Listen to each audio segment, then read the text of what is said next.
Olá, meus queridos, graça e paz para a tua vida. Aqui agora, mais uma vez, falando sobre os bancos digitais de Deus na Terra. E tem um banco digital que você conhece muito bem, falando na Bíblia. Eu estou falando das viúvas. Só que Paulo vai explicar algo que as viúvas que poderiam receber dinheiro do templo, o dinheiro que eram dizimado, tinha que ser verdadeiramente viúvas. Como assim? Não era aquelas viúvas que têm namorado, namoradeira, ou uma viúva que tem vários parentes, ou parentes até mesmo ricos. Não, o que Paulo está dizendo é uma viúva que realmente ela possa até ensinar, uma viúva que possa ajudar e que realmente necessita da casa de Deus, e a igreja tem por obrigação de cuidar dessas viúvas. Só que a Bíblia vai relatar também que Jesus fala sobre uma viúva que deu sua última sustenta as suas moedas. Também vai falar de uma viúva que era a viúva da cidade de Naim. Essa viúva, o filho dela morreu. Então Jesus encontra com ela e ressuscita aquele menino e devolve, porque ela já tinha passado por aquele caminho, tinha enterrado o marido, agora estava enterrando o filho, e Jesus resolve o problema desta viúva. Tem uma outra viúva muito interessante na Bíblia, é que essa viúva, Eliseu encontrou com ela. Eliseu encontrou com ela e ela disse: olha, os meus filhos vão ser levados. Por quê? Porque qual que é a ideia? Quando ela era viúva, tinha os filhos para sustentar. Mas essa viúva chega perto de Eliseu e diz: os meus 2 filhos serão levados, porque o meu marido tinha deixado dívida, ele morreu, a dívida ficou, se não pagar, vai levar os meninos para ser escravo. Então Eliseu disse: o que você tem em casa? Eu tenho um pouco de azeite numa botija, eu tenho uma botija de azeite. E Eliseu disse: então vai pegar vai pegar vasilha vazia e emprestada não poucas, e ela obedece à lei do profeta, à voz do profeta, e a Bíblia diz então que ele multiplicou aquele azeite de forma extraordinária, que deu para ela pagar a dívida e ainda viver do resto. Então ele estava ali cuidando e depositando dinheiro, depositando uma palavra sobre aquela viúva. Outra viúva também que é muito marcante na Bíblia é a viúva de Serepta, o qual Elias chegou e disse: dá-me um pouco de água, e ela vai buscar a água, e ele diz: traga também um pouco de pão. Aí e ele então foi ali e abençoou aquela viúva. Deixa eu te dizer algo. Tem muita gente que dizem que foi a mulher que alimentou Elias, e eu quero contrariar você. Ali no caso foi Elias que alimentou a mulher.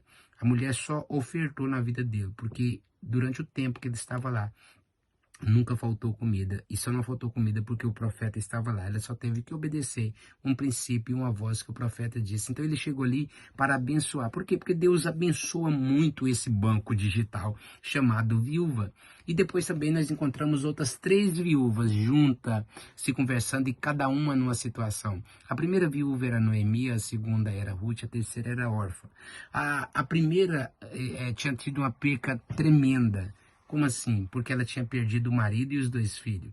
A segunda só tinha perdido o marido, e a terceira também. A primeira viúva, que era Noemi, decidiu voltar para casa, para Belém, para a terra do pão. Enquanto a segunda, que era Ruth, decidiu o acompanhar. Mas a órfã, que era a terceira, decidiu então retornar. São 3 decisões extremamente diferentes. Por quê? Porque a Noemi, né, ela resolveu deixar tudo que ela conquistou em quase 10 anos, né? Toda a riqueza que ela trouxe de Belém e teve lá na terra de Moabe, tudo ficou ali, perdeu tudo, não tinha nada mais. E aí a Bíblia diz que ela deixa tudo de volta, o que tinha acabado, e volta para Belém. Chega em Belém, tem um homem chamado Boaz, e esse Boaz então vai ser o resgatador de Ruth, que era a viúva. Lembre-se, é tão interessante que foi de Boaz e de Ruth que vai nascer um menino espetacular chamado Jessé, e é de Jessé que vai nascer um chamado Davi, e é de Davi que vai nascer Jesus. Muitas pessoas dizem que Elimeleque nunca deveria ter ido para Moabe, porque era terra aonde era inimigos de Deus.